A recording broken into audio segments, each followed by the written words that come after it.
Hello, everyone. Welcome back to the Chaotic Wholesome Talk Show. I am one of your co-hosts, Kaye Purcell. We are trying a little bit of a different setup today. So please, dear chat, who are wonderful, and I could not do this without you. If audio levels are terrible, please let me know. I did a little sneaky record test, but that doesn't always mean much because Twitch is like that. With me, we have an incredible guest and my co-host. So, David, tell us who you are and what you're doing here, and then we can shine the spotlight on this amazing individual off to maybe that direction. How does this look here? Off to that direction. Yes. David. Hi, I'm David. Welcome to the Chaotic Wholesome Talk Show, where every week we talk about TTRPG stuff, how to be a better GM, how to be a better player, all with a focus on intersectionality and cooperation. And I can't word today, but so that we all can have a good time. Herb, thank you Herb. so much for the raid. Urban Bohemian plays in the actual play, the God Playing, the horror campaign that David and I run. Welcome, viewers. We are just starting out. This is the Chaotic Wholesome Talk Show, where we talk about TTRPG stuff. I am Kaye, your co-host. This is David Lee, my co-host, and we are here with Calamity. Calamity, tell us a little bit about who you are, what you do, and why you are such a freaking force in this space. So my name's Calamity. My pronouns are she, they. I am a content creator, game developer, writer, and lover of way too many things who, in the tabletop space, I've been in it for a little over a year now. But I come from a theater background and a writing background. So when I discovered it finally, I just got sucked in. So nowadays I do performance and writing for tabletop games. And we get to see you perform. You performed a lot of places. You actually were amazing and dedicated your time and talents to the I Can Verb today as well. Here we are to the Thirsty Sword Lesbians charity streams that Candace ran, and I got to help organize. Candace is hanging out in chat. By the way, everyone, send Candace great vibes. They're about to go leave this and go be on Transplanar for one shot, and I cannot wait to watch it. That's who we're rating after this episode. So thank you, everyone, for coming as I hit my own lights. Thank you, Urban Bohemian, for the raid. Welcome, new folks. We are so excited to have you. So you were on Thirsty Sword Lesbians with us, and you are currently, I know, I kind of had the same thing happen. I did too much, and I was like, so I'm like, I got my usual stuff, and then like a thing. So your usual thing is blur. Oh gods, I just drew a blurg. I'm not blurg of mouse. There we go. I'm like, I had the first bit. Honestly, I feel I feel that. It's a great name because all you need is the blurg, and it's like blurg whatever. Like I got it right. So tell us about that. So I am part of the most recent kind of mini series that Blurred of Mouth is running called Woeful Revelry. I always mess that up every single time, every time. But Woeful Revelry is a Monster of the Week game that it's a pre-recorded Monster of the Week game that has been released, that is being released in podcast form. The second episode released yesterday. It's very sad, but it's really good. I promise it's good. It's just really sad, but in all the best ways. But yeah, I was asked to be part of it, and I was shook, and I was very excited. And the team I got to work with, the people I got to work with, were just absolutely incredible. I was blown away by just being part of it, and now getting to actually hear the episodes and like hear the editing that's been done and the like addition of sound effects. It's like I'm watching it for the first time, even though I know what's going to happen and I literally was part of it. But I am as excited as if I'm like a new person who has never heard of it before. It's been really delightful. I don't want to give too much away, but it is a story about a circus that is part of the city, but it's more like the city is part of the circus. It's a blurry line there. It's kind of a mystery, eerie, Halloweenish kind of situation. So think dark, creepy circus vibes. And the characters are tasked with helping the ringmaster with a very important mission. So that's all I'm gonna say about it for now. Yeah, That is. We had Staghorn on earlier, who was also we a lot of folks who hang out here, have either they're starting out or they have the ambition of being like, I want to be in TTRPG streams or actual plays or podcasts. I want to take my hobby from the thing I do in the privacy with my friends and like make it into a show. I've been fortunate to be able to be on a number of streams, and I recently joined I guess it's not recent anymore. It's been almost a year. Yeah, it's been some time. Been a second. I got to join a Starfinder podcast, Emergency Power, which has been amazing. So I'd kind of love, because we talked about this with Staghorn, but there really are, it's obvious we talk about the different flavors between like your home game and your stream game, right? I want to talk a little bit about, I find it really fun to talk about the differences between like stream games, actual plays, like live actual plays, and podcasts, where pre-recorded, edited. David has been like, I want to run a podcast. And I'm like, you're going to have to edit it. And he's like, oh, wait. Yeah. Wait.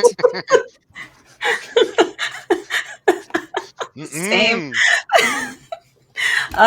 Yeah, so this was my first like actual podcast, actual play, I'm saying actual a lot, but it was my first actual play podcast experience, and it was very different. As someone who had been in live kind of actual plays until then, it's a lot more forgiving in a way. You can sort of say, actually, hold on, I'm going to backtrack on that, cut that last part, and like kind of give like the editor notes and such. You can rehearse your intro multiple times, which is so nice because I always mess up my intros. But yeah, I like both formats for different reasons. Kind of the live kind of part of it gives me that like theater improv going with the flow. It kind of like scratches that itch, but the podcasting is sort of more, I guess it's more like kind of like the difference between music, like plays and like film, if that makes sense. I would say the difference is kind of like that, where they're both very enjoyable processes to be a part of. And they're great for like kind of different reasons and different needs. So yeah. Yeah, especially in the podcast I'm in, though I kind of want to like downplay this, but I feel like David will roast me if I even try. I tend to play big characters. I play big characters with big personalities. Yes.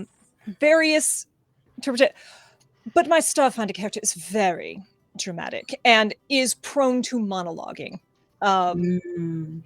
And there is absolutely nothing worse than being like, I have this awesome monologue and I just butchered it.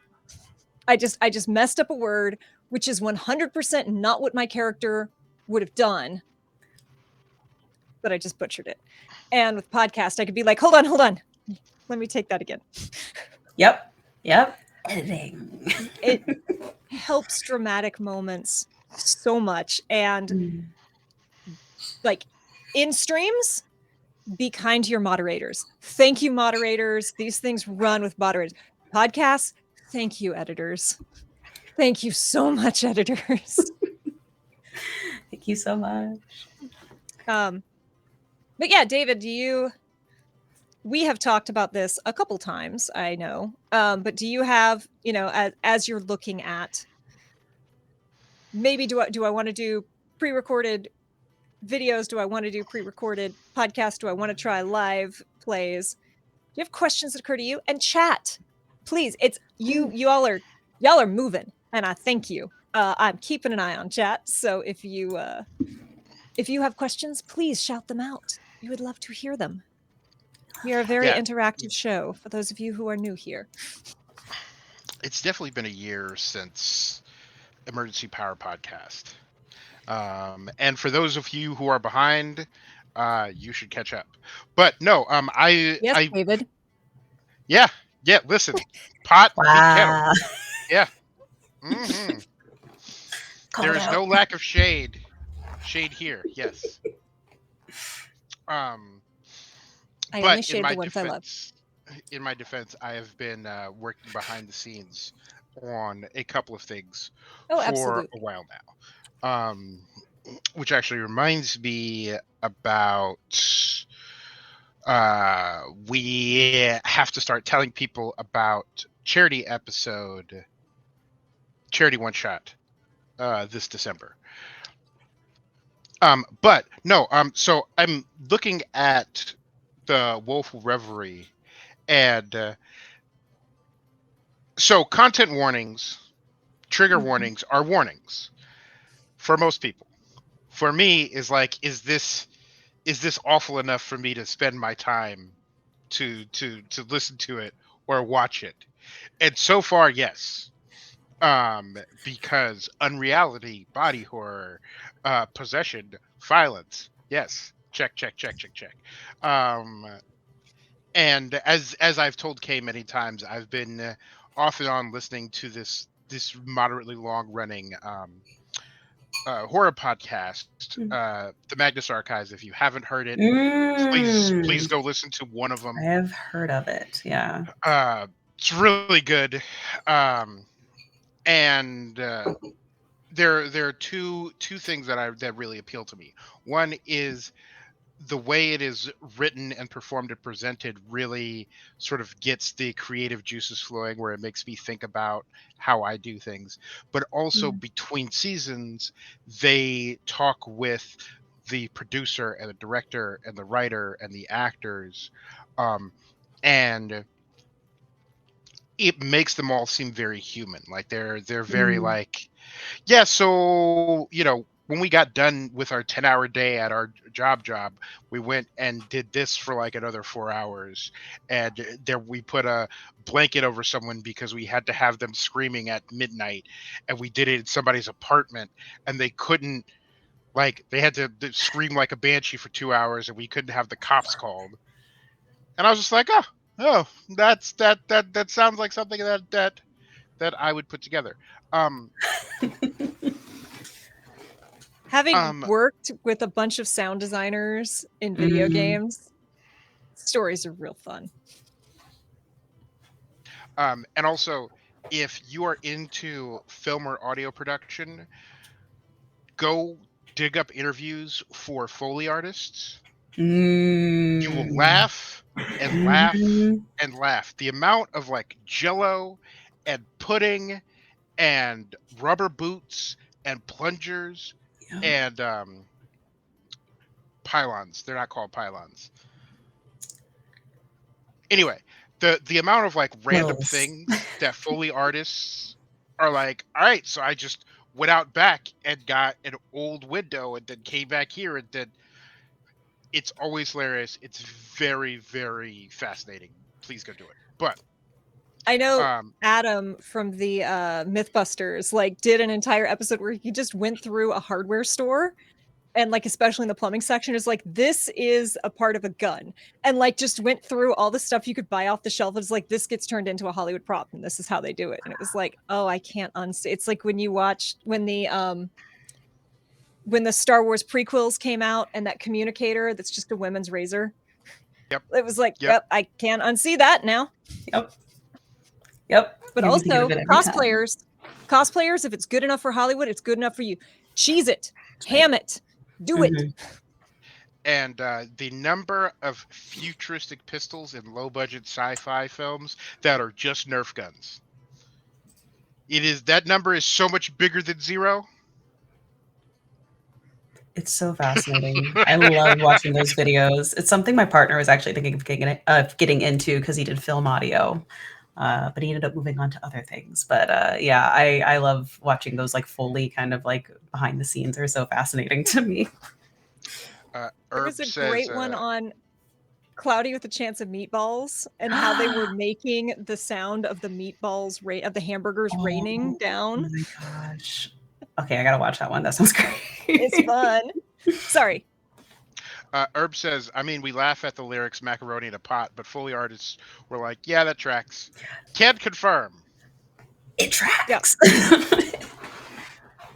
And It's it was why are like, mommy and daddy making macaroni at 3 o'clock in the morning? Uh, Yikes. But yeah, they were talking about making I was upset, I still am, but I was super obsessed with the Evil Dead for a long time. Like, I love the mm, Evil Dead, and they were talking about the amount of cottage cheese that went into their practical effects, and the oh gore my was mostly cottage cheese gosh. with food coloring. I love that. I love that. Did we make Herb blush again? I've made Herb blush a couple times. Oh no. It's my turn this time. Whew. But Oh. I will ask you a question that gets asked of me quite often. Hmm. Um, We how are do on you camera. I will remind you. Behave. fair? Fair. There are many questions that get asked of me that are not appropriate for any camera. But Yeah, um I feel that. uh um uh USA Get 1000 says, "Hi everyone here. I'm just here to support Calamity. Also, I've made mac and cheese at 3 a.m." Usagi. Now, here's the thing. I think most of us have made macaroni at 3 o'clock in the morning, Like literally. and I'm Especially those dating of us myself. in this call who have never been to a Waffle House at 3 AM. Yep, yep. You haven't? I haven't. Oh wow. And you were a theater Nothing. kid? I grew up in Was it Los Angeles. Denny's? Oh, okay. Fun, not appropriate for stream, but I've been thrown out of 3 Denny's um, Fair. over the course Fair. of my life. Didn't None think none of right. which were things that I started. Let's be clear. Dang. There have been times But when he I've finished been them. asked to leave places because of things I started, but it wasn't at Denny's. Okay. Um, but question that I get asked often is sort of how you get into being a performer. Like, you Mm. have a very impressive list of TTRPG credits to your name, and people want to know, how do you get to be where you are today? Um, with tabletop specifically, right? Yes. Okay. Oh, you can also For talk some to us about people, game dev. Yeah, these things are also Yeah. there's a lot of interwoven, you overlap know? here. Yeah, it's interesting. I was just asked one day to be part of a show. Um, it was a magical girl like homebrew thing. It was lovely. Uh, and they were saying, yeah, we're trying to bring on people who haven't really played tabletop games before. I came across you, I thought it could be fun. I was like, yeah, that sounds like fun. And quickly became obsessed with it. I think for me, it was a lot of just networking, which is something that people like, I even roll my eyes at networking, like, trust me.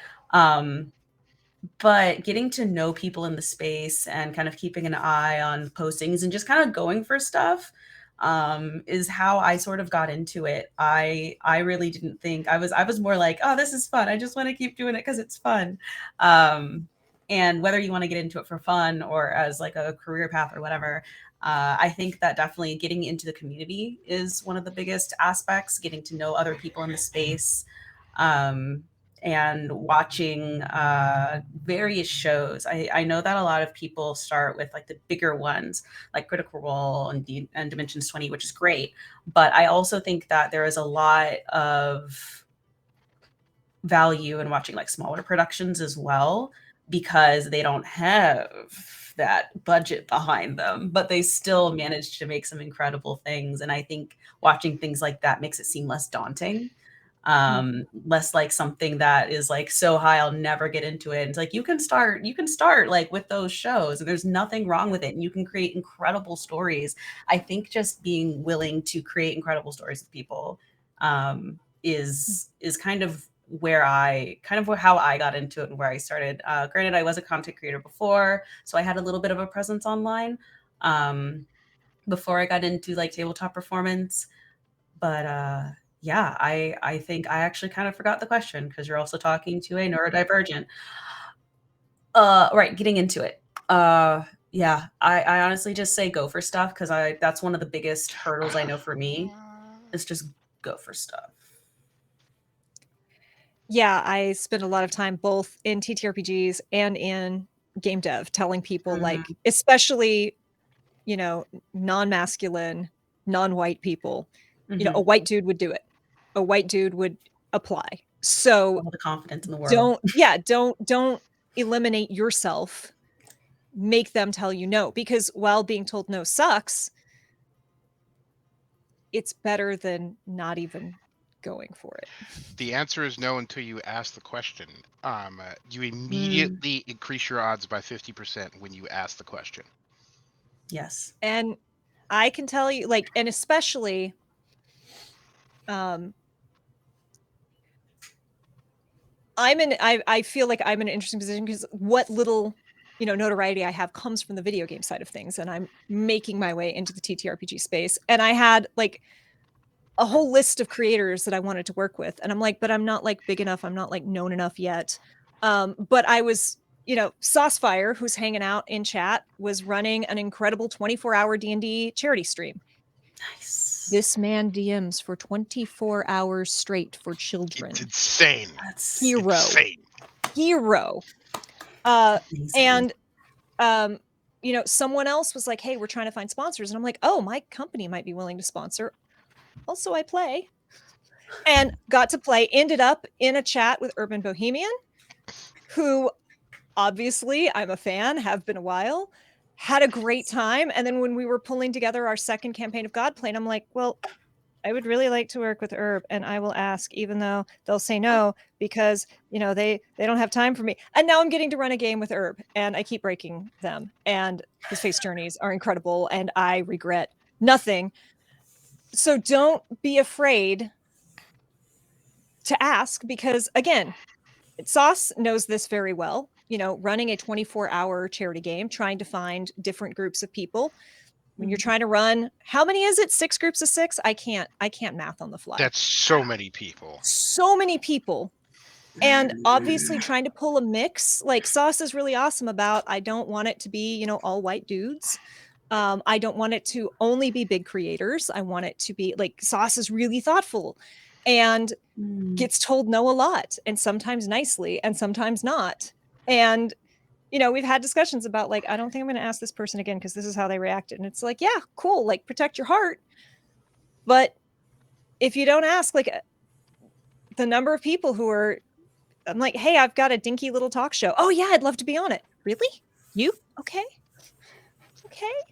And then I get to have amazing discussions with people like Calamity. I mean, so right. We landed Calamity. So right. And I say this every time. I say this every time we talk about this, and I'm going to say it again because I cannot reiterate it enough. No one owes you their time. No one owes, no matter how cool your gig is, no matter how cool the charity is, no one owes you. So if they say yes, be excited and be happy. But no one owes you, and everyone has the right to say no. 8 groups of 5.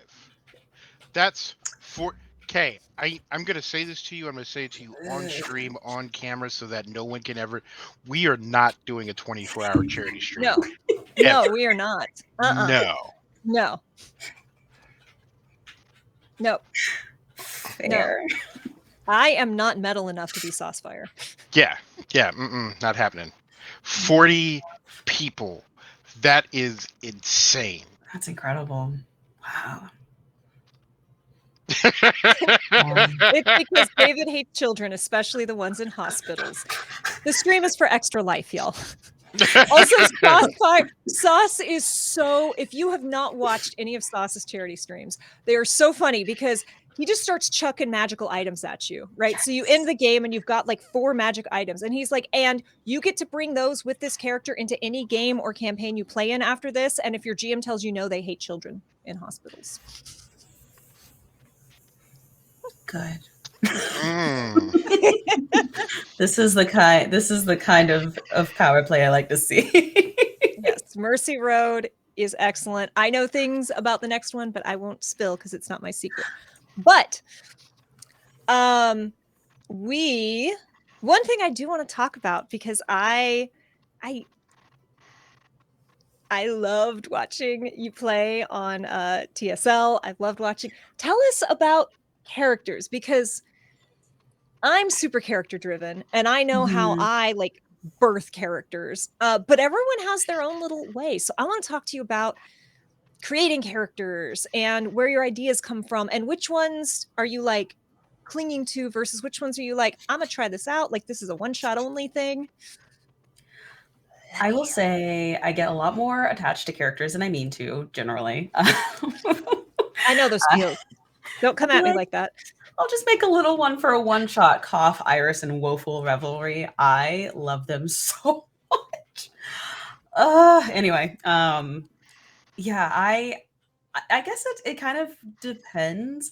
Usually I'll ask about the system and then like the plot if I know I'm going to be in a game, and kind of, of course, like the safety sort of like using the safety tools that are provided, see like what I can even include with my character and all that.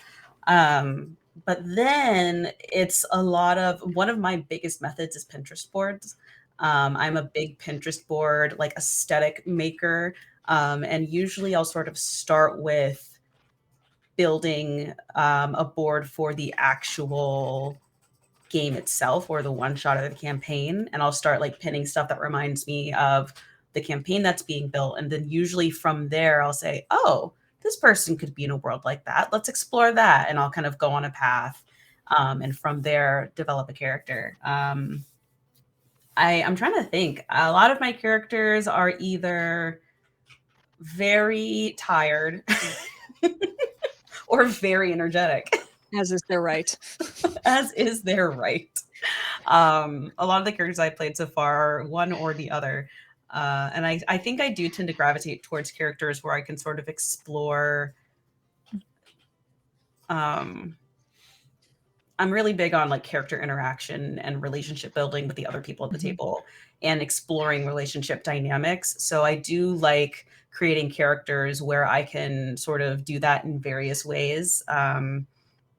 Can I talk specifics? Like, should I bring up specific characters? Absolutely. Yeah. That's what We're here. We're here to for. Fair. All right. I want to scoop things out of your brain and eat them like ice cream, please. Okay. Here's some ice Kaye has to cream endure my thoughts. rants all the time off camera. So Fair. Okay. here's your turn. I generally have to keep myself from ranting. So I'm like, is it okay if I rant? I played a character in a Hyperlight Drifter tabletop game, which was a delight to be in.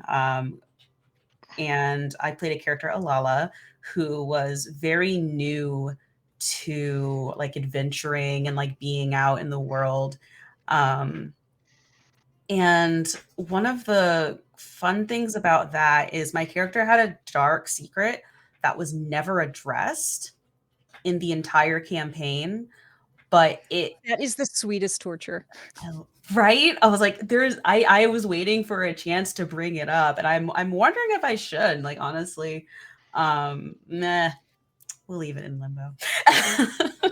Also because it could be a potential trigger warning, so I don't want to do that to people. I mean, this is a mature stream, and I have no problem telling people trigger warning if you need, but also, if you're like me, that character might come back somewhere else. So save that secret for if you get to play that character again. Thinking, because the person that I started as when I started the campaign and the person they became were vastly different. Like the way I remember, like the way I talked at the beginning of that campaign versus the way I talked at the end of it was very different. Like it was to that level. And that was like I the first love time that I got character to growth. explore characters like that deep. Like they were this like starry-eyed new adventure. And by the end of it, they were like a leader. It was a very cool kind of dynamic to watch. And I don't know, anything that can let me explore character dynamics and character relationship interactions are things I tend to gravitate towards and get really excited about. I also like to hear about people's characters and character ideas that I'm with, because I play off of that a lot. Like my character for Thirsty Sword Lesbians, Corinne. I'm trying to remember. I think I just started pinning a bunch of the stuff from like that era. And then it just blossomed into, I wonder what like Black Victorian would look like, and sort of came up with Corinne from there. Her personality sort of developed from, I don't know, I'm trying to remember. She sort of, she sort of just stepped in. I know that sounds so weird, writer brain. I'm so sorry. No, I had to explain to someone the other day that I was fighting with one of my characters. Like I was trying to pick the skills for my Solarian, and it's like I wanted this, but the character's like, no, I want to defy gravity. Yes. If you don't get it, I cannot explain it to you. Explain it. I'm sorry. Imagine being like blissfully unaware at your computer, and then Kay is like, "Listen, I'm having a fight with so and so. I need an arbiter. I need someone to talk to about this." And I'm like, "If I remember correctly, isn't that one of your characters?" And she's like, "Shut up." Is this person not real? Yes, but they're in my brain, and I need to win. I need to win. Like I need to win. I know I Because created if I don't them, win, but it's going to end up in the next stream, and I don't want to deal. And I lost that battle with Soul, but that hasn't aired yet, so we can't talk about that. dang. Oh no, no. It's good. It's very funny, but sometimes when you're an ace playing a pan character, things get interesting. Like, yeah. Is this what that feels like? Is this what the rest of the world deals with? Yeah. Here we go. That's something I else. literally I like messaged David. I'm like, David, is this what it's like? Is this what it's like for you? Yeah. It's like for you filthy heathens. And it's funny because like I think Kay was more surprised by Soul being pan and, for lack of a better term, getting around than I was. Like I was taken aback. I was like, "But Kay, you're ace." And she's like, "No, I did not expect this. This is not me. This is not me." I mean, also, I'm ace, but I'm a shipper. Yes. I don't know a singular ace person who does not spend a lot of time on AO3.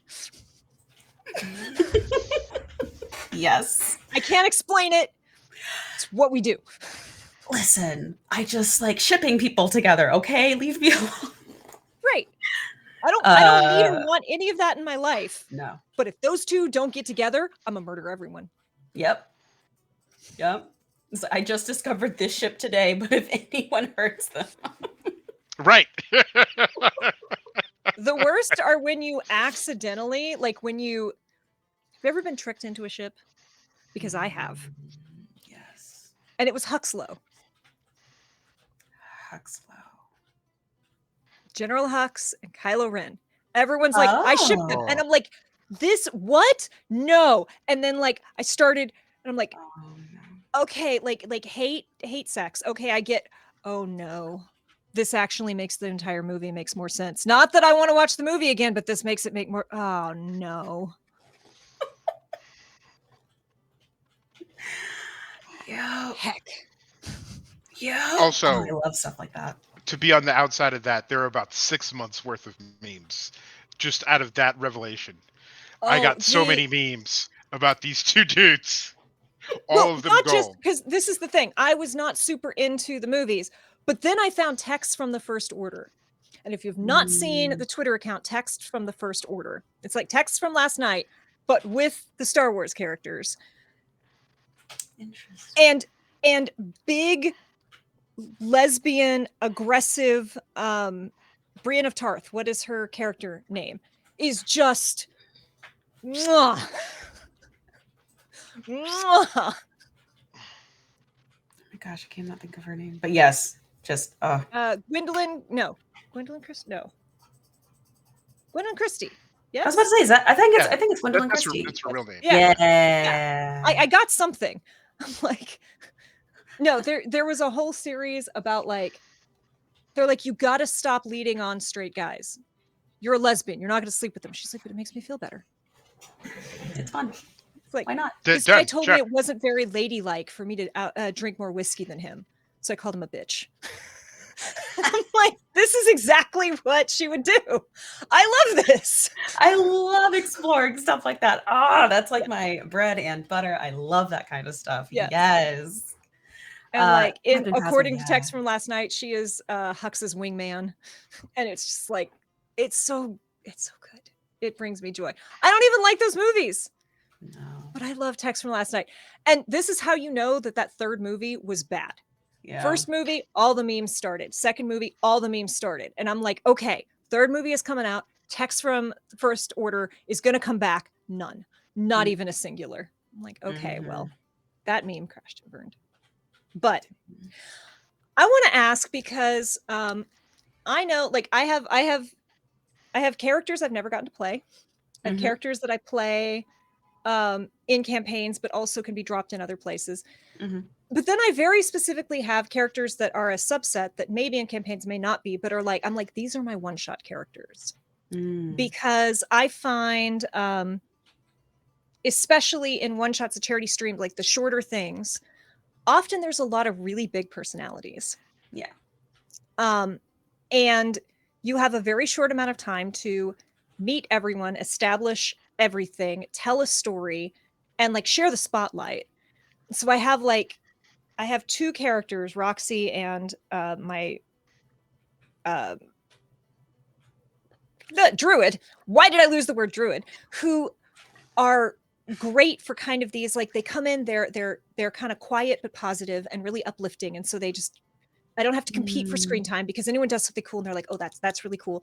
And then they each have like a moment where they can do something like big. Do you find yourself ever like coordinating or strategizing like that of like, ooh, okay, looking at this table? Yes, definitely. That's kind of how her name escaped me, Frida. I was in a 2-season mini series thing called, oh my gosh, it's Monster of the Week campaign. What was the name of it? Anyway, it was the first time I got to play Monster Captain of the Week. Phasma. Thank you. Yes, that was great. And I was seeing like, because this was one of the first games I played like on camera, and it was like everyone was so much more experienced. I don't know if you know the Noir Enigma, but was our DM. Oh yes, I was that's shook. a heck of a I was like, first why am I experience. here? My second on-screen game, I had Gabe Hicks as my GM, and I'm like, this is fine. This is fine. I'm chill. This is fine. Totally chill. Not a big deal. It's okay. No, it's fine. But and then David called them dreamy in chat, and Gabe saw it. And I didn't even know who said it, but they read it out. They're like, someone in chat said I'm dreamy. And I'm like, I'll bet that's David. And then it was. Sorry. But where's the lie, though? Right. Like, indicate the falsehood, please. I see nothing wrong with this. Exactly. Yeah, for that one, there was a lot of like big personalities coming out of that game. And I sort of created Frida as the one, kind of like where you were saying your characters were the quiet one. She was just done with everything. She was tired. She was 100, like she was the auntie in the robe sitting there cross, like just tell me when we're going. I'm tired. And yeah, that table definitely created her. And I think she kind of became a lot more than I thought she would. I was expecting to be a very small, like, character who just kind of like piped up here and there. And she wasn't particularly quiet, but she just like wasn't one to say much. more so like will give you her opinion, but just doesn't see the point in it often. Mhm. But yeah, that table definitely created her. And then just because of the incredible dynamics that happened with those players, she just blossomed into a character I truly miss. Frida was in the second season, she kind of got her heart ripped out. It was great. I love stuff like that. Wow. I too am of the hurt me daddy school of Yes. TTRPGs, and it's always exciting to see someone, you know this, David. Like I David do will be know like, this, and that it is moves me every time. David. At one point, It's I had a fun. character. I was showing him the character background I'd written for Zoe, and there was a line about the mom, and it's like she loved him as much as she was capable of loving anything other than herself. And David's like, Oof. you take that out. You take that line out. That's gonna hurt. I'm like, no, I want it to hurt. And then This character is traumatized, dang it. Yes, I need to feel Um, something. I need a character to do it for me. exactly. I need a character to feel things for me. That is exactly it. oh, I that like you get explains to so much. explore so many different dynamics and emotions. Like honestly, even to the extent of I identify as ace as well. And I have played a lot of characters who are not. Yeah. And kind of exploring that is even just, I don't know, fascinating. Not trauma gay. So Candace is playing in my God Plane horror game, which you know, is what, 7 parts? Like, okay, so it's like 3 parts actual really scary. Mhm. 2 parts like weird dream scary, and 50% you gave me these characters. Now they're mine. I will make you hurt, Mhm. but Mhm. also I will make you grow. You can't Yeah. tell me that Bo has not grown. So 1 part millipedes coming out of your mouth. They didn't go out of the mouth, they crawled down the throat. Yes. Other way. Yeah. Yeah. It's the other way. But maybe next time. You don't know what else is on that roll table. Gosh, that's Yeah, so fun. that roll table was particularly fun to and there's some At least they elements like from that that roll somehow table better. uh uh on the cutting room floor where we're like, no, this actually is too much. The millipedes was the last one. We had something else on that table, and I'm like, David, what if it's thousands of tiny legs crawling down the throat? David's like, that's the one. Put it in. Write it down. Put that down. Candace says, y'all rude as fuck, but I love y'all. But no, Best I GMs loved on. right?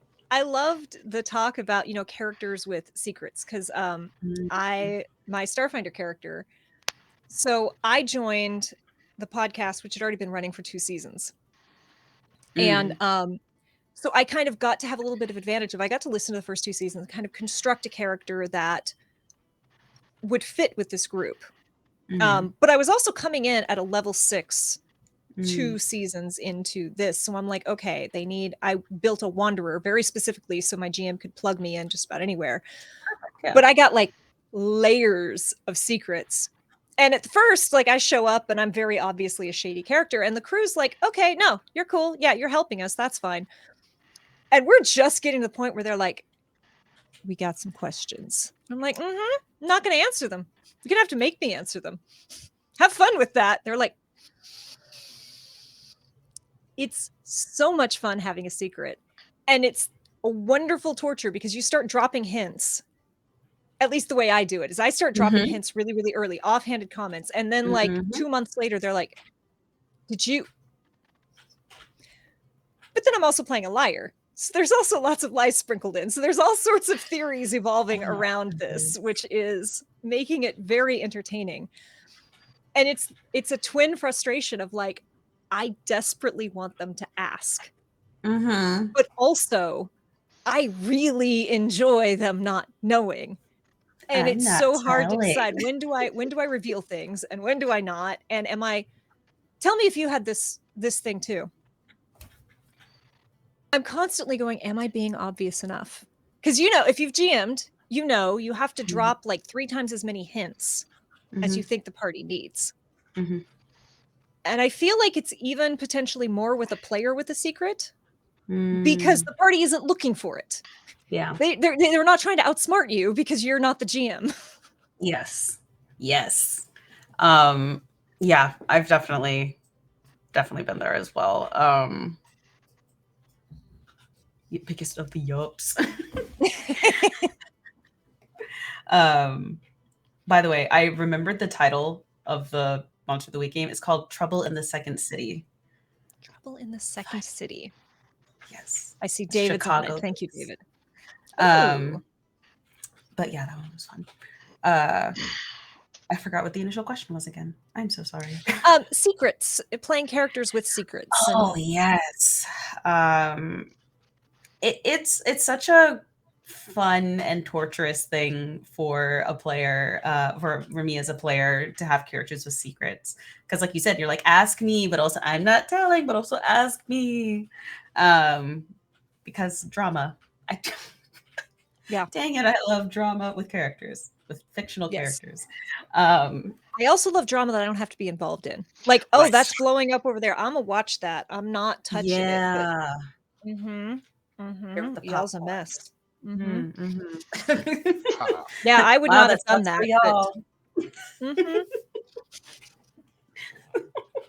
You haven't asked for advice, no, I'm not giving it, but oh no, I'm just here.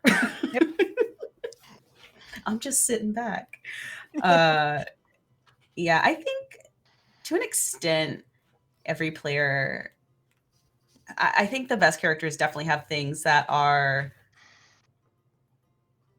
part of the story, but wait, no, what am I trying to say? Everyone has characters that, like, I guess I'm trying to say, like, if you are like thinking of doing something like that, you don't have to have like a giant secret. It doesn't have to be something horrible and oh my gosh. It can be like I've been just like taken aback by kind of like smaller secrets of like, wait, your character has a kid? Like it's just like, oh yeah. And I don't know. I just love little stuff like that. You have twin siblings? Yeah, stuff like that. It's like, wait, that's your mom? What? Actually, we literally had a thing like that in our home game where the character with the most mojo out of everyone was like, I'm not that interested. I got a wife and kids at home. And we were all like, what? I love it. I had the character backstory, and in that particular game, I had it open because I was referencing a particular place that they'd come from. And I was like, what? It's like this is so not important that you did, like, in your backstory you did. By the way, there are a couple of kids running around that are mine, and I guess a wife, and it's like, sir. I guess. I mean, we also they had to decide in that moment if they were going to get with the NPC who was relentlessly pursuing them, or say, nope, got a wife and kids at home. So fair. That's fair. Yeah, that'd be a good time to bring that up, I would say. Gosh, I love that. I want to ask, when you finished, I cannot finish even a one shot without like having a huddle after and being like, oh my God, oh my God, you will. When you finished that campaign and your secret did not come out, did you tell everyone? No. Wow, you have so much more self-control than me. It was hard. It was like really hard too. And I was thinking of saying it, but even in that discussion afterwards, because we pre-recorded the last episode, but even after we kind of had that, like, I guess post-mortem, you can kind of call it, it just, there was no time to bring it up. It was very strange. It just kind of never was the right time to say it. So I'm like, it's just gonna stay a secret, I guess. Yeah, but usually, oh yeah, I'm like, by the way, this person. Some of my favorites, and I feel like it's a very, and I don't want to say amateur in like an insulting way because I don't mean it, but it's a very amateur, new to the space player thing, which I don't get as much because of what the productions I'm involved in now. But there is just this delightful, slightly cringy joy of like your party's at a tavern, right? You all sit down and one person's like, my entire family was killed by blah, blah, blah, blah, and there are demons and blah, blah, blah, blah, blah. And you're like, hi, my name's Steve. Right. Like, there is something so joyous about that where you're like, I don't know. And again, I know I'm making fun of it, but I make fun of it with love because there's a certain amount of joy in it of like, I want to be the person who's sitting there and figure out how I would react in character to someone just trauma dumping in a first encounter and just be like, okay, interesting. Tell me more. Like, what do you do with that? It's so joyous. Yeah, and you know, most TTRPG worlds don't have like therapy. Like if you're in a medieval tavern, the therapist isn't across the way. The bartender's the therapist. That's it. The tavern keeper's it, right? And like, I almost like if that happened in a game I was running, I'd be like, this is now your quirk. You got to do this. You got to trauma dump wherever you go. Like this is part of your thing now. Yes. I'm not punishing you. This is the funniest thing that you could ever do. Yes. I will reward you every time you do this. Yes. Honestly, I think that's so great. It's like this, I don't know. There is a certain level of, I guess, like kind of like you said, like joy, I guess, in wanting to like tell the world about your character. And I think it's absolutely delightful to be that excited about a character you created. And like as a writer, you know, that's always been something I've loved doing. So to get to see it in this space, and even when like the character suddenly trauma dumps, I'm like, secretly on the other hand, I'm like, ooh, my character might react a different way, but I'm like, yeah. And also, like, I definitely have fun little bits about my characters that I love to slip in. So my little like Circle of the Star Druid, you know, I just love to, we're talking, we're doing whatever, and she's, you know, kind of quiet and just happy. Everyone just like, oh yeah, have you ever like been out? I love the stars. I just love the stars. Have you ever been out, you know, in the stars at night and you just look up and you feel like you're going to fall into the sky? I did. So what are you all doing? And just change the conversation and make people circle back to it later. That's how you get full disclosure to discuss your character. Yes. Yes. Pro tip. Just drop little hints here and there. You could also just go around asking all your party members for blood. But do you speak to spiders? Oh, yeah. Ooh, the spiders. We traumatized David with spiders. He made us go harvest spider venom. So we decided we were going to ask the spiders for venom. So it became a whole thing about speaking to spiders. Can you speak to spiders? And then my paladin got the ability to speak with animals. And David has never regretted his life choices more. Yeah. Because there were... So for anyone who's DMing, choose your words wisely. I am sarcastic. Yes. I throw away all sorts of words and phrases. I made a character based off of someone I know in real life who's also extremely sarcastic. And so I was like, well, what would she say? That she would say, oh, well, because the question was, because one of the people was like, well, how do we get the venom from the spiders? And I'm like, this is a World of Warcraft like level 3 quest.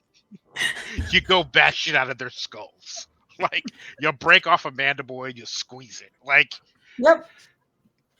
And the character said, "Oh, well, I don't know. Why don't you just go ask him?" The biggest that harmless, sarcastic statement launched several new NPCs, rewrote an entire storyline, created a god, and I had to find a way to tie that back to the main storyline, which was a thing. Oh, and spawned no fewer than 3 new enemy types, 2 of which the party has not encountered yet. Also made David like have to decide how a spider would speak. Right. Yeah. And I had to talk like a horse. I had to talk like 2 horses. It was painful. It hurt. It still hurts. It was pure joy. I still have nightmares about this. But I do want to circle back because we were talking earlier about like how do you get in, and you were talking about, watching things, not just the bigger ones, watch the smaller ones too, which is all very true. I learned everything I know about TTRPGs from watching actual plays, from Critical Role to Dimension 20 to Rivals of Waterdeep to Shikar, that bronze girl. Mwah. Yes. But one really important thing that I would recommend is to not just passively watch them. Watch them, watch the GM, watch the players, watch the characters, and the same thing is true for if you're wanting to write movies or screenplays, right? You have to start watching them and dissecting what worked, what didn't. So, if a character comes in and trauma dumps, why does that work? Why does it not? And then start playing games with yourself of like, okay, how would I make that a character? Or how would I react to that if I were in that situation? Oh, that GM handled that scene in a way that I didn't like. I didn't find it fulfilling. Why is that? What would I do different? And once you can start, playing make believe and inserting yourself into these situations, and how did this get here? Why didn't I like it? What could I do better? You're actually training yourself to be better in these situations. I Yes. even go so far often as watching back my own performances, which is painful. It's painful. It is terrible. I hate Can't doing do it. it. I can't do it. I know so many people who don't, but it especially I feel like especially if you're playing outside your comfort zone, or uh one of them, when I started watching back to them or listening back to the podcast, it's like, oh, I'm not necessarily explaining things or making my motivations as obvious as I thought I would. People don't understand. So you start noticing, I did X, people reacted, I didn't understand why. Oh, well, it's because what I thought was an obvious motivation isn't that obvious outside of my head. So even if you don't do it really often, I know I should, yeah. it's hard. And again, look, I promise you, Brennan Lee Mulligan does not go back and watch his actual plays. But I'm also not Brennan Lee Mulligan. So. Yeah, I'm not. Yeah. Few of us are. In Few of fact, us I are. can think of there's one guy. Exactly. Exactly. But you've mentioned writing in the past, and I also come from a writing background, and so my question is, like, you've done a lot of content creation in a lot of different forums. Mhm. What's your favorite part of each of the different types of content creation that you do? Because I know for me, they're like, my favorite thing about TTRPGs is very different than my favorite thing about editing versus my favorite thing about writing short stories versus my favorite thing about like writing contract stuff. Mm.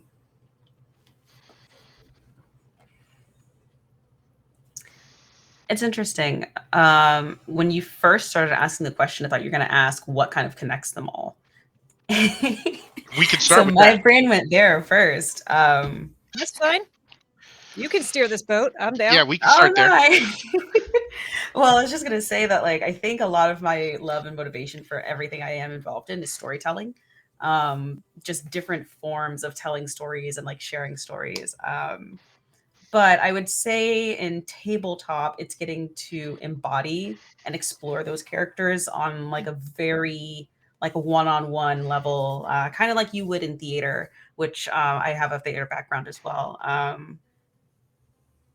That's probably my favorite thing about tabletop is getting to specifically embody those characters and kind of watch in real time as they develop and the characters develop. It's interesting, kind of like putting myself in the back seat and watching the character sort of drive. I would say that's my favorite part, and also like the improvisation of it all and getting to tell stories with other people. That's definitely my favorite part of tabletop. When it comes to streaming, it's definitely it's sharing. I think is a big part of why I like that. because it's different from YouTube. And YouTube, like when I now release YouTube videos, but in those you don't like actively talk to people. But I really like that kind of aspect of like being able to share and experience things like with other people. Like we're all like, it's like movie theater kind of like we're all sitting back watching this thing, and like sure I'm like controlling it, but we're all there like reacting to it together. Whether like some people in the audience have already seen the movie, some people haven't, and I think that's why I like content creation or streaming specifically.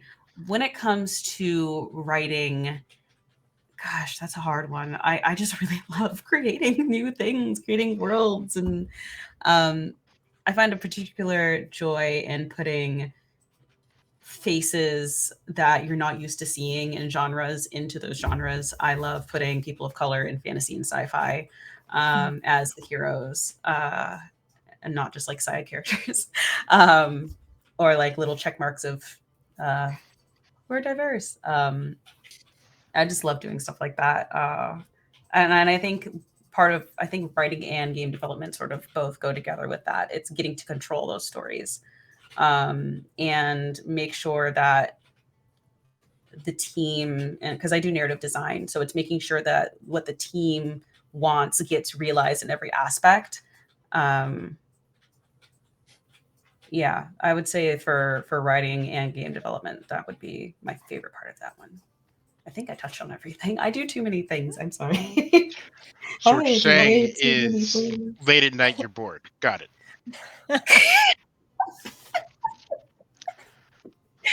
David will attack you. I know you didn't know this coming in. David will attack you.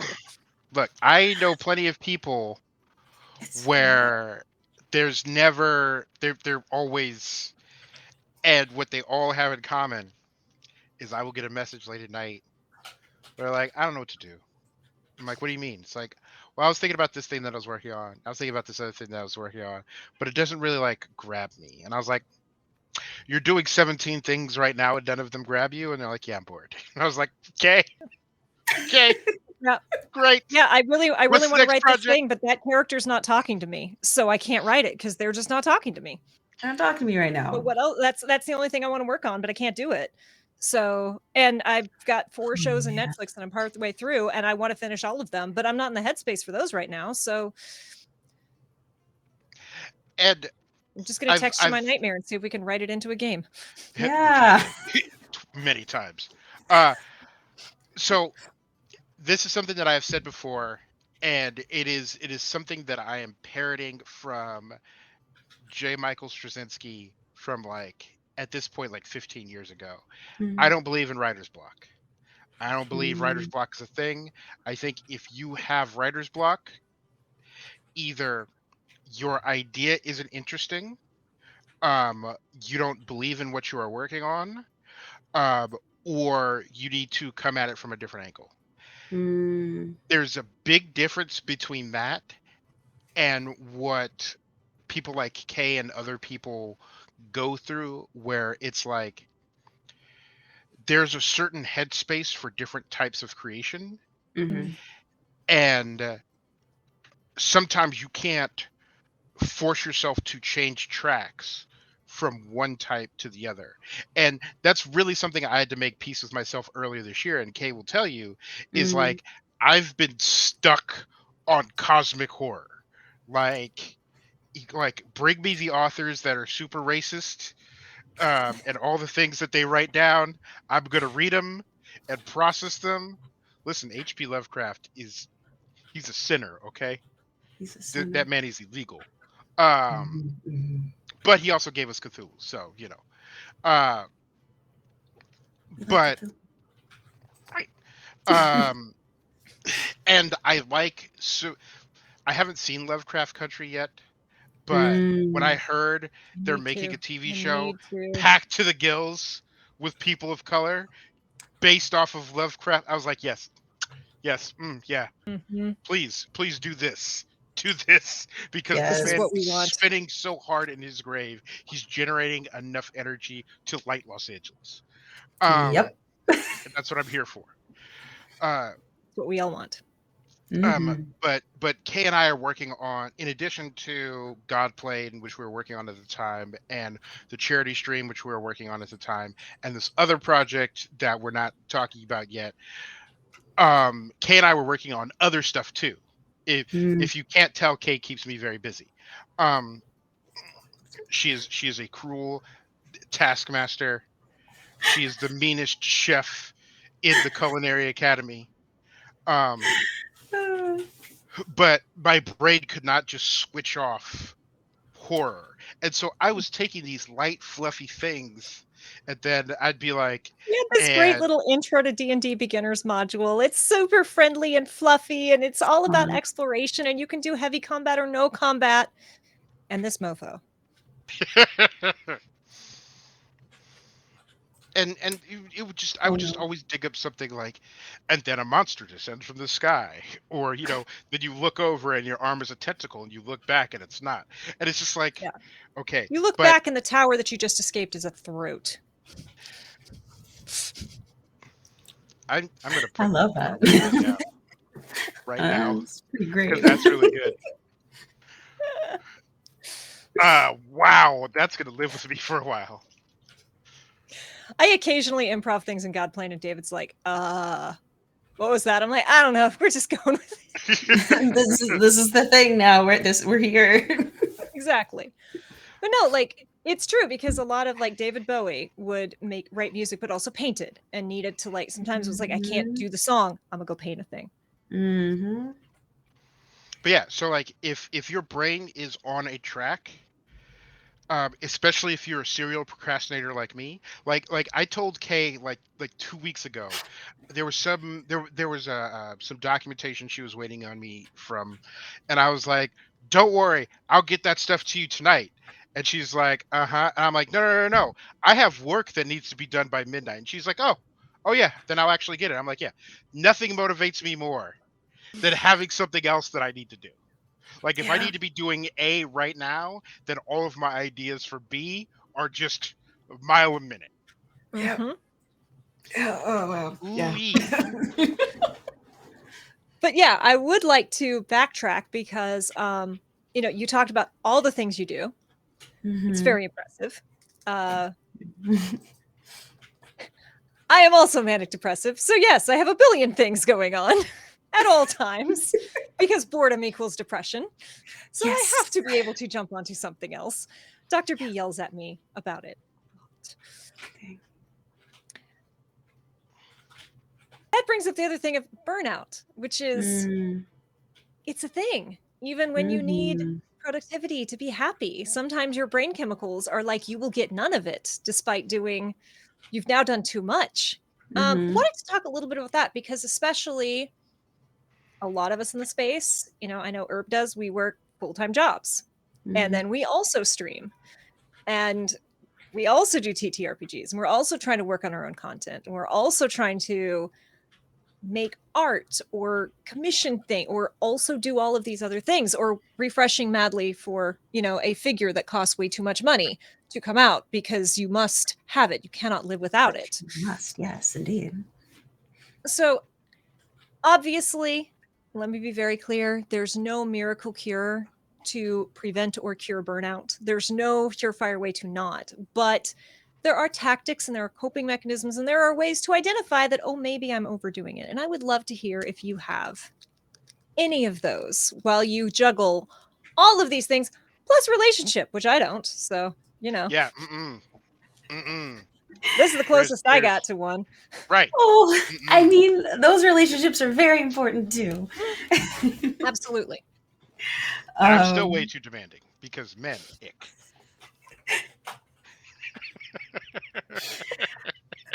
Dang. I'm not wrong. I know we say wholesome, but we are chaotic. Were you aware of the chaos you were coming into? I mean, dang. Not us. Yeah, kind of like you said, there's no like surefire way to be like, I realized I'm burnt out. Let me do this thing. So now I am not burnt out anymore. It doesn't work like that. I recently dealt with some pretty heavy burnout, kind of due to being slapped in the face with a realization that I'm trying to think of how to word it delicately. Basically, I realized that I was not fully in control of my content and my growth as a creator. And somebody else had more control of it than I had intended.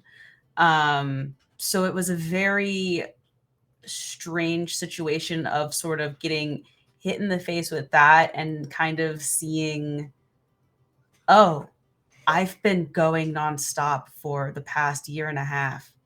I'm tired. And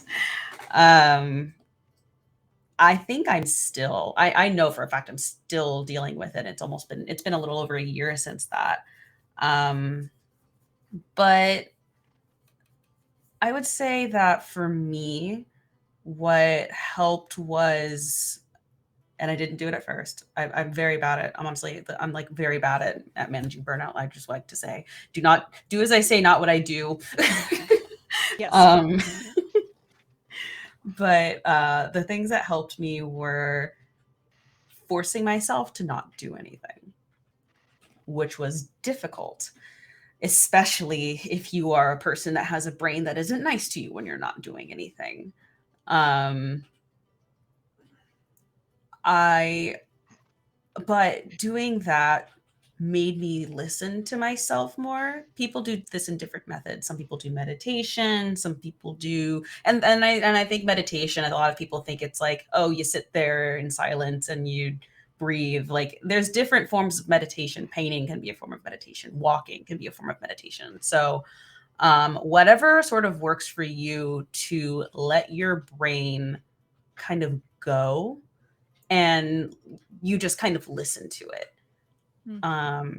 Because then you can kind of start identifying where it is that you need to adjust, or like rest. I know that for me, when I did that, it was, when was the last time you actually did something that wasn't for any of your content, that wasn't something you are going to share? When was the last time you did something just for you? And I didn't have an answer, because for the past 2.5 years, I have just been on the internet making stuff, and being part of projects. And it's been lovely and fun. And I'm so grateful for the opportunities that I've had. But I was running on empty, and I was crashing like every few months and having to like take breaks because I wouldn't adjust my life in general to what my body needed. There's a quote that I have like a little Pinterest board of quotes that I read that regularly pop up on my phone. And one of them is, instead of asking yourself why, if you're tired, instead of asking yourself why you're lazy, why are you like irresponsible and all this stuff, instead of asking yourself that, ask yourself, why do I need so much rest? And that has been a mindset that's really helped me sort of go, oh, maybe it's not so much that like, oh, I'm just lazy, or I'm not meant for this, or maybe it's like you need to listen to your body. I've kind of gone off on a rant, but basically, listen to your body. Your body tells you a lot more than you think. And keep your circle. Keep your circle. I almost said clean, but that's not like the right word I'm looking for. But keep your circle, curate your circle. Yeah. I think is a good way to protect yourself. protect. Yeah, protect your happy place, basically. This is an excellent rant. The chat is just like, this is cathartic and entertaining. We're big fans of ranting around here. This is a great rant. It was just about 5 years ago now, hit a really, really bad professional burnout. And one thing I want to say about burnout is you can love what you're doing and be happy and be completely burnt out by it. I was working a job that, I mean, I knew even in the moment that parts of this job were really terrible. Like, they were. but it was also a job that I loved, and it was a job that gave me purpose, and it was a job that let me help people. I have a little bit of a savior complex. It really did let me like protect people. But that also meant I was taking on a lot of emotional baggage and I hit such a bad burnout that I walked into my CEO's office and said, if we don't change the way we run things, which is something we'd been asking for years, by the way, this was not just this we'd been saying for a long time. I went to my CEO's office and said, if we don't change the way we run things, someday very soon, I'm not going to come into work and everyone's going to be in trouble because we haven't had time to make documentation. So replacing me is going to be very bad. And I still find myself like there are still things that trigger isn't the right word, but there are still moments where I'm like, I cannot do that thing because that burnout, even though it was 5 years ago, was so deep that doing that thing is going to put me in a bad headspace. So, hello, Jeff. I just want to be very clear when we say, burnout can happen even if you're doing things that you enjoy. Yeah. Burnout is a thing, and you absolutely listen to your body and listen to what is happening and why am I shutting down, and don't just go, well, so and so also does all of this, well, so and so, like, don't compare yourself, because also, oh, JD, I want you to take care of yourself, JD. You are there for everyone. If you all don't know JD Lady is in like everyone's chat. She's like everyone's moderator. She's amazing. JD, take care of yourself. And you can be doing a thing that you love and still just need to take a break or to change your approach or to change your mindset. JD is very swish. And another important thing to remember, because I'm fortunate enough to know a lot of creative people who are all doing way more things than I am doing all at once. Like Kaye has probably accomplished more yesterday and today than I have this year so far. Um,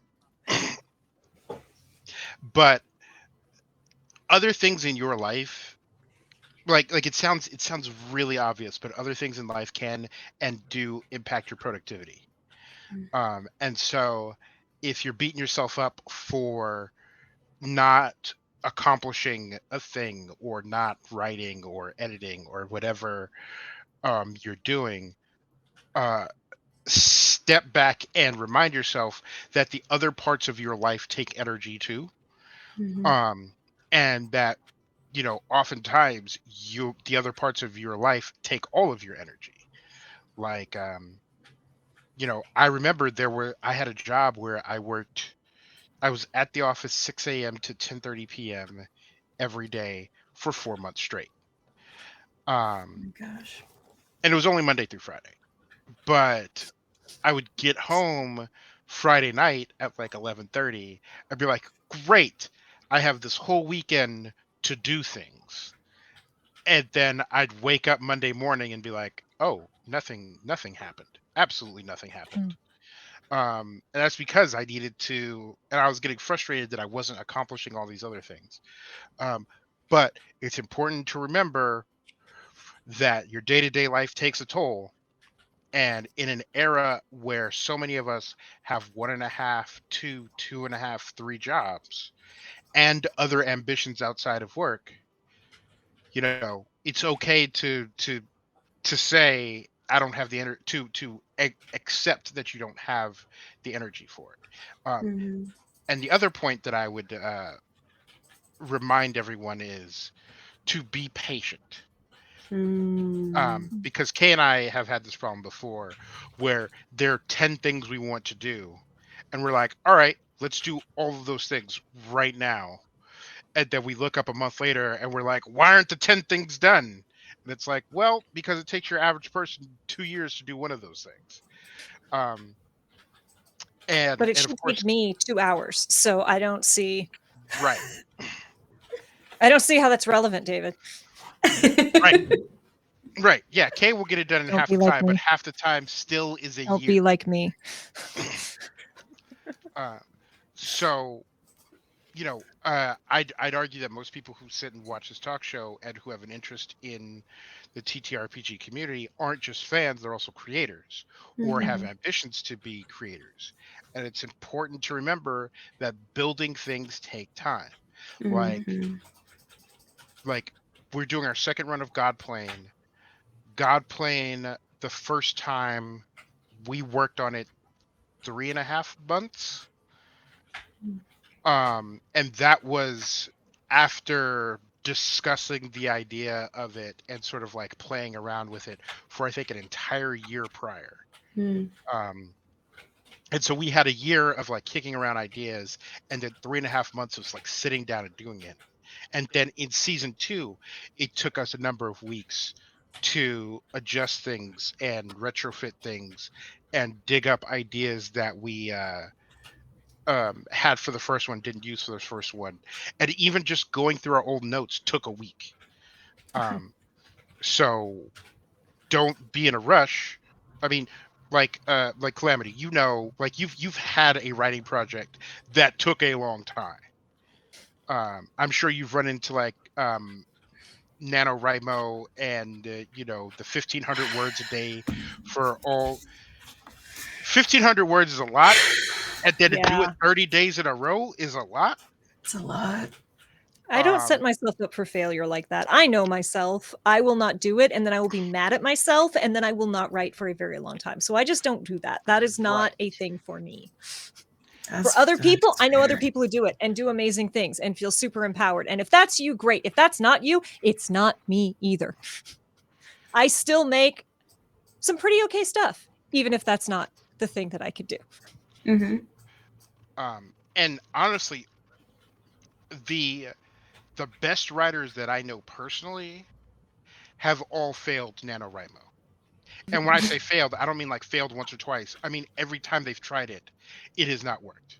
Yeah, I've never completed it. And they're still I haven't even tried to do it because I'm like I got No, like I could string together 30 days of doing the same thing every day. You are wiser Life than would I. spit in my face if I tried to do Oh that. yeah. I And will yet also they're still the most brilliant writers I know.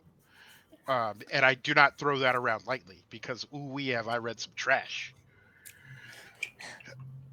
Um, and also like there's different forms of burnout because there can be burnout around your creativity. Mm. Sometimes if you have too much going on, you can still accomplish certain things, but you're not going to be able to do your best performance or come up with your best ideas if you're doing too many. One of my good friends loves TTRPGs.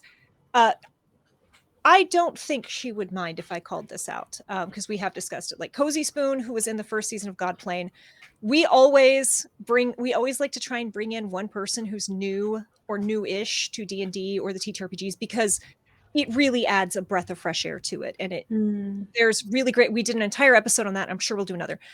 She was kind of our new face. She has continued to be in other campaigns and is just incredible. And then she's like, "What are you up to?" And I'm like, "Well, like I have Godplane, I've got this other thing, and I'm in these 2 one shots, and I'm doing the podcast." And she's like, "I couldn't keep all of those characters straight. Like I couldn't do that. How do you do that?" And I'm like, "Well, I can't turn it off." But also switching stream sometimes switching streams dramatically helps, right? If I'm playing Mhm. my Himbo Fae Bard, jumping over to a horror game is pretty easy because I'm not going to cross those signals. But if you're not in the right mindset, going from everything's grand to oh no, everything's trying to kill me. So you have to find where is your balance, right? Where is your what do you need to do your best creative work? Because especially, and I believe everyone here will back me up in chat. Let me know. It is better to do your best work in a fewer number of projects Mm. if you want to grow your brand and grow your reputation than to be in 20 billion things and do an average, a mediocre performance. Not every performance has to be your best. But if you're not finding those moments where you can pop, where you're really standing out, you're not doing yourself any favors. You absolutely can make a reputation in the space just churning out, doing a whole bunch of games. But to get invited to the really cool stuff that you really are excited to be part of, it's much easier if you have those moments. Mm-hmm. I'm in the middle of learning that myself. I will fully admit I am in the middle of learning that myself. I recently had to step back from a few projects because I had some really unfortunate family stuff happen. But then it just, like, the energy I had, which was not a lot, just got sapped by that. And it's really made me reflect and say, I've really loved a lot of the stuff I've been in, but and I'm trying to think of how to say this without sounding, I don't know. But then people are like, wow, like, Calamity, you do a lot of really cool things. But I guess, like, there's few moments that I look back on and I'm like, that was like my best work. I really, I guess I always, and maybe it's a perfectionist thing, but I always kind of think I could have done more. And at the same time, though, I think it's because I was involved in so many things, I couldn't give a lot of the stuff the attention I wanted to, which is why I did step back, because I started realizing I can't give these things the attention I wanted to. And I was super disappointed. And it was a super difficult lesson to learn. And I'm still learning. But I do think that at the end of the day, like you said, you really want to have those, like, it's better to have those, like, few incredible things that you are just, like, really proud of, and where you really get to shine and just explore what it is about you that makes you special in whatever space you're trying to be in. Because that comparison bug is so it's so easy, but you don't know what's going on behind everyone's screens. When the screen's off, people are dealing with all kinds of stuff. You're dealing with all kinds of stuff. And we all curate our lives for social media. Yes. It's honestly why you I don't post a lot cannot of compare what is happening, in your life to what seems to be happening in the life of someone you only know through Twitter. Because what they are showing you is so far from the full story. Yeah. And everyone's life is curated. We have, I'm not going to call it the name, but, like, there was a TikTok content creator who called out or attempted to call out Critical Role for stealing their character. Oh boy. And that was I remember whole Calamity. We're going to have a talk after, because my goodness, that was spicy.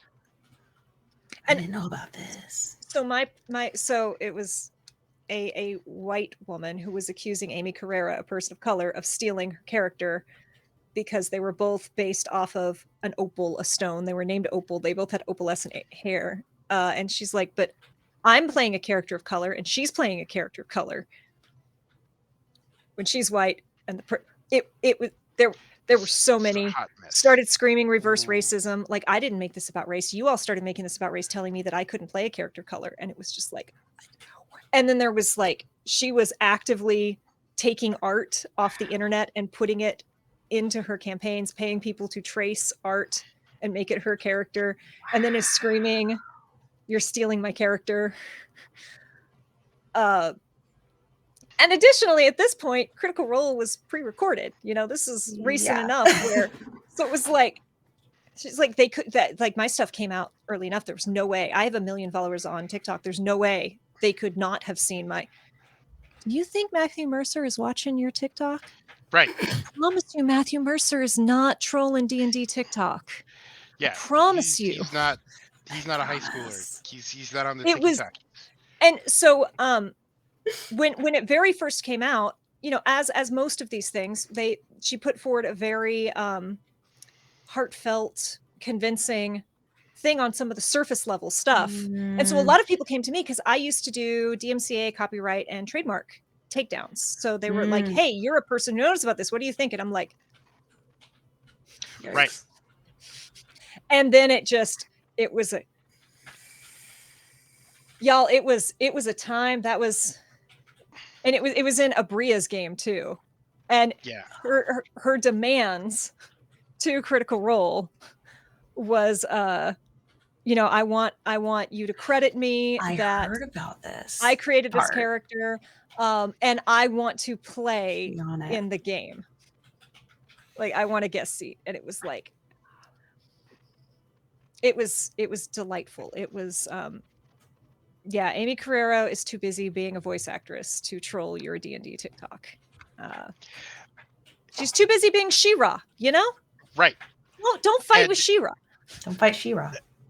all the evidence we need that a lot happens behind the scenes, a lot more happens behind the scenes, is how there are all sorts of content creators that I have never heard of. Like, there was a guy who was a part of like a comedy troupe or something that got in trouble for something with his wife or cheating. Again, I don't know about these Oh, yeah. people. And then there's streamer Try houses Guys. are a thing, Oh, which yeah. I did not know and still don't grasp. But even within the TTRPG space, I know most people on TTRPG, not most, but I know the big names in TTRPG Twitter. The big names in TTRPG Twitter and the big names in TTRPG TikTok are completely different. different. Yeah. Yeah. Completely different. Mm-hmm. So that and was a complete tangent.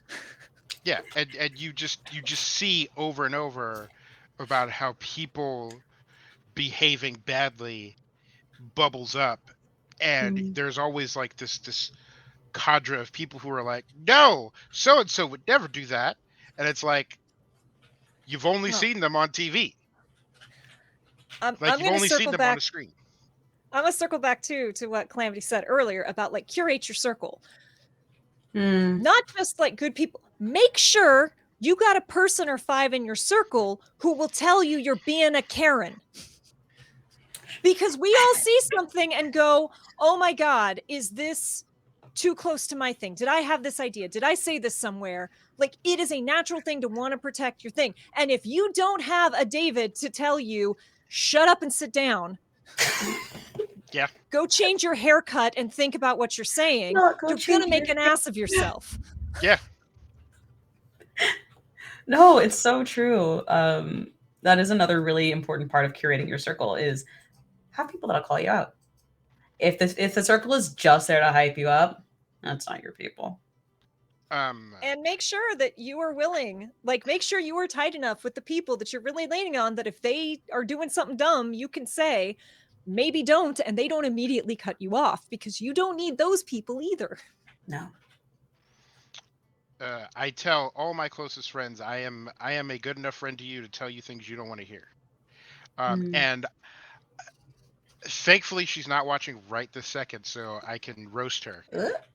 My writing partner has a 6-year-old, and her mother, the kid's grandmother, is a hairstylist across the country. And so every time grandma comes into town, when she leaves, the kid's got a great haircut.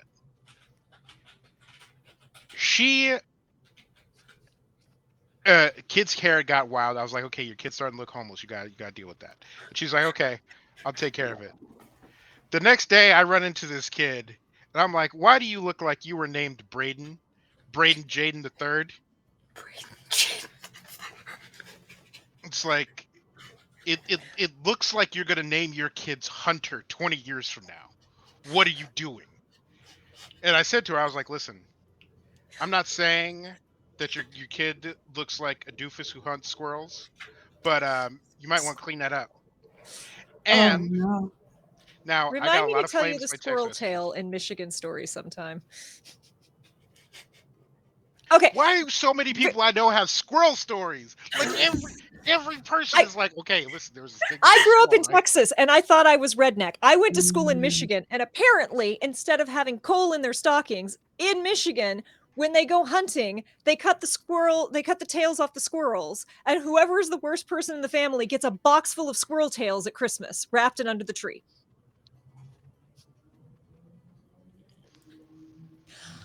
I almost graduated from the same high school as Joe Exotic, and even I am not that redneck.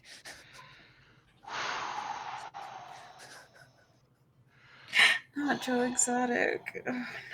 Yeah, the reason he's in Florida. I grew up closer to a big cat rescue than I did a grocery store. Like, that is my neighborhood. Literally, he was a cop in the town I grew up in. Oh. Yes, one, Joe Exotic was a cop. Yeah. Shut that down. Yeah. Two, I swear to all the gods, he only did it so he could have the uniform for when he wanted to strip for his boyfriends. I swear to all the gods, because I've seen photos of him in that uniform, and it's like Lieutenant Dangle got nothing on him.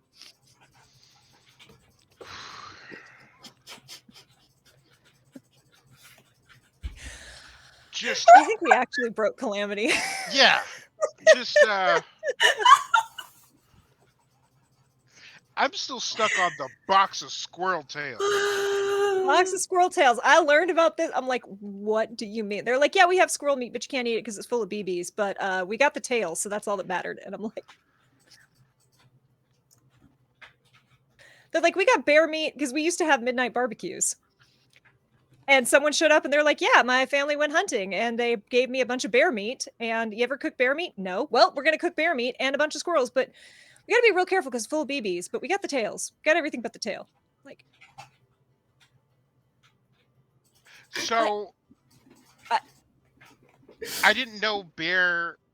So like, yes, anything with fur in theory you could eat, but I didn't know that like bear was survival tip people. If you were out in the woods and you were lost, one, quit moving around. Two, answer your phone because there was that guy who was lost for like another day because he was like, this is an unrecognized unknown number. Click. Yeah. Rescuers are trying to call him to get his damn location. Honestly, mood. It's a big mood. It's a big mood. Look, I don't own a car, so I don't care if my warranty is about to expire. But yeah, also, you can, if it's got fur, you can eat it to survive. But bear. Rex Verde says, yeah, have a friend from Pennsylvania. Squirrel meat is a whole thing. But bear meat. Like, for one, please stop killing bears unless you absolutely have to. They're just minding their own business. Yeah. Two, what does bear even taste like? Like, how? I know how to cook a rabbit. I know how to cook a squirrel. I know how to cook like all sorts of like exotic things. I would not know how to approach a bear. It's tough. It is not at all gamey. Like, it is the opposite of gamey. So braise, got it. Yeah, we only had a chunk like this big. Like, it wasn't a lot. That's still that's. Jeff says, I'm not lost enough yet to answer an unknown number. And Rex Verde says, all cops are one career move away from owning a tiger preserve. I could see that. Oh, yeah. Woof. I could see that. Woof. Let's see if I can see that. I didn't see the W in that statement at first, Supernova.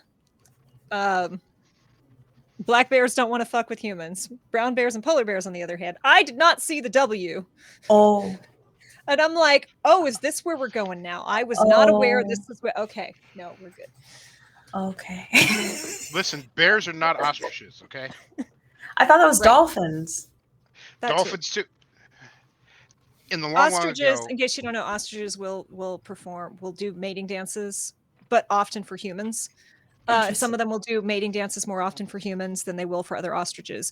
And some ostriches are picky and will only perform for males or for females. Interesting. The dreaded reverse furry. Yes. Reverse furry. Are they really a furry if they have feathers? I mean, the answer is yes. I've worked very closely with the furry community for many years, but outside of that, it's just a fun question to ask. It's a fun question to ask. But no, I made a run at back in the long ago when I was trying to actively court a partner. I was talking to a girl and she was telling me about a time that she spent somewhere down in the Caribbean. And she's like, yeah, dolphins. I was like, hey, dolphins try to like make it with you. And she's like, oh no, there was a dolphin that was real interested in me. Tug kissed me and everything. And I was like, huh? What? What? Oh no, Kato. Oh no, Kato. All right. So yes, can confirm. Apparently, We yeah. We should probably wrap this up. As Um, delightful as this is, we do need to go over and rate Transplaner because we need to go throw Yes. all of the support to Candace. So before we do that, Calamity, thank you so much for joining us. This was such a fun conversation. I'm like, I feel like this is going to be like chill and fun, and it was more chaotic than chill, but Yeah. incredibly fun. yay. I feel like we touched some really important topics, which means a lot to me. Like, I want to come here and have fun and talk, whatever, but like burnout and creativity and all that's very important. That emote is just correct, Jeff. That is just the correct emote for this is I am I am going to not regret this episode by like a force of will. It is going to Yeah. be a choice to be like, I do not regret anything we said. Very good at that. I used to work for DeviantArt. Like, nope, these are the choices we made, and I will not be Yep. sorry for them. Oh, thank you for hanging out, Domo Kame. Domo Kame. Calamity, any last thoughts, any closing statements, anything that you would like to share with this amazing chat as we wrap it up and get ready to head over to Transplaner? I'm so excited for Candace. My heart is so full for them. I guess if you want to find me in other places, I'm Princex Calamity, Princex Calamity. I do lots of different stuff. I am having a big shift in content for things I can't talk about quite yet. So keep an eye out for that. It's honestly really Burnout exciting. followed by rebranding totally tracks. That part. So yeah, I will be kind of shifting more to YouTube for a bit. So expect that. I have two YouTube channels. One is Let's Plays, and the other is my personal channel. That one is going to start having more content on it about like me and life stuff and talking about some of the stuff we talked about today, like tabletop and character creation and things like that. So that is what is going to be on there. But I guess for parting words, you're really cool, and there's things about you that other people other people think are really neat. Like you might think, oh, that's just something I do, but other people are gonna be like, no, that's like really cool. Embrace those things, and don't compare yourself to other people because they found their own path. You got yours to blaze. So you're doing great. It fizzled out at the end. I'm so sorry. That was great. Yeah, we've talked, Dave and I have talked about the Matt Mercer effect, but it happens not just for GMs, it happens for players too, you know. Yes. Matt is always like, people talk about the Matt Mercer effect, but they're not talking about, but do you have a Marisha notekeeper at your table? Do you have, you know, people who completely surrender themselves to these characters? And I find watching really, really great performers aspirational. But again, it goes back to what we were saying earlier about like, watch other people, start asking, what would I do different? Why did that work? Why did it not? You'll find yourself a better player. You'll find your voice. You'll find the stories you want to tell, because it doesn't matter which seat you're sitting in this space. You are a storyteller. So find the stories you want to tell, find the ones who are really good at it, and go be you, because no one else can be you. Be you unless you can be a Batman. And then be Batman, except don't If you're like Batman, be better. yes, be better. Like if you're Batman, be like, instead of buying the plane, I'm gonna give money to mental health and like Yeah, instead Go of to spit kicking therapy. drug dealers, yeah, go to therapy. yes. If you're Batman, please go to therapy. If you're Batman, please go to therapy. That's the moral of the story. David, who are we? What are we doing here? Hi, this is and has been and will be the Chaotic Wholesome Talk Show, where every week we talk about TTRPG stuff, how to be a better GM, how to be a better player. We occasionally have really awesome guests like today, all with a focus on intersectionality and inclusion, so that we all can have a good time. And I'm Kaye. I also do this. You can find David and I here every Tuesday doing this. You can find David and I, though David is off camera, every Thursday through the middle of next month, right here on Godplane, where we torture amazing people who we really love, and they kind of like it, apparently. You can also find me on November the 5th coming up. I will be on the Battle of the Bards charity stream. So come by. I think I'm playing my Artificer. I think. Real excited to see how that's going to go. And you can find me every other Wednesday on the Emergency Power Podcast, which is a Starfinder homebrew actual play podcast. And you don't need Starfinder knowledge to enjoy it. We have lots of recaps. We'd love to see you. It's a fun time. Calamity, you're amazing. David, I've been watching. Drop your links in the chat. Please hit up their YouTube. Follow them on Twitter. You won't regret it. They do all sorts of cool stuff. And also, holy cats is narrative design. One of the most misunderstood things in video game development. And I work with QA people who were like, this mechanic would make more sense with a narrative wrapper. It's like, yes, we are so far from the narrative wrapper. Yes, we know. We know. Yes, the next time we drag you on, it's just an hour of narrative design. My heart Prepare your TED Talk. Because you just write the game. You sell the script for the game and then you walk away. That's what you do as a narrative designer. I have a great idea for a game. Who can I sell it to? This is a pained face. You all see the pain. If you don't know why that pain is so poignant and so funny, we're going to have a talk about narrative design at some point because yowza is it misunderstood. Yeah. Thank you for coming on. Thank you for not completely breaking when David and I were our chaotic selves. Thank you for sharing so much of yourself, because a lot of what you shared is our personal struggles. And I hope your TTRPG characters don't tell on you as much as mine tell on me. Yeah. Tell on me all the time. Mm-hmm. It's the worst. This character reacted this situation this way. That's such a terrible. Oh no, I'm reacting this way now that I'm going through what they. Oh no. Oh no. What have I done? Your characters Please, for having sex a Kiki, Calamity. watch out. Yeah. But we are going to flip over to the ending screen and then we're going to